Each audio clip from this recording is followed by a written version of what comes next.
পরিস্থিতি কি আজব জিনিস না? কেউ হয়তো এই সময় ৫ তারা রেস্টুরেন্টে কাটাচ্ছে, আর কেউ ঠিকঠাক ডাল ভাতও জোটাতে পারছে না। কারোর পরনে দারুণ সুন্দর পোশাক, পায়ে সুন্দর জুতো, চোখে চশমা, মুখে একগাল হাসি।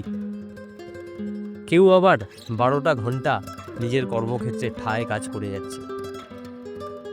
কেউ হয়তো রাস্তার পাশে লাইন ঠেলে ঠেলে যাচ্ছে, কেউ আবার লাইনের পাশে পড়ে রয়েছে। কেউ কেউ বন্ধুদের সাথে, পরিবারের সাথে এই পুজোতে হাজার হাজার টাকা উড়িয়ে দিচ্ছে, আবার কেউ ওই ১০০০টা টাকা কামানোর জন্য সারাটা দিন নষ্ট করে দিচ্ছে। কেউ এত পোশাক কিনেছে যে কখন কোনটা পরবে বুঝতে পারছে না। আবার কারোর পরিস্থিতি এমন জায়গায় একটা পোশাক কিনতেও সে অক্ষম। হায়রে পরিস্থিতি! রাস্তা থেকে চলার সময় যদি তেমন কোনো মানুষকে দেখো, তাদেরকে অবহেলা না করে তোমার সামর্থ্য অনুযায়ী তাদের একটু হলেও সাহায্য করো। দেখবে যেই মায়ের দর্শনে তোমরা যাচ্ছ, সেই মায়ের আশীর্বাদ একটু হলেও তোমাদের মাথায় থাকবে। সবাইকে পুজোর অনেক অনেক শুভেচ্ছা জানাই।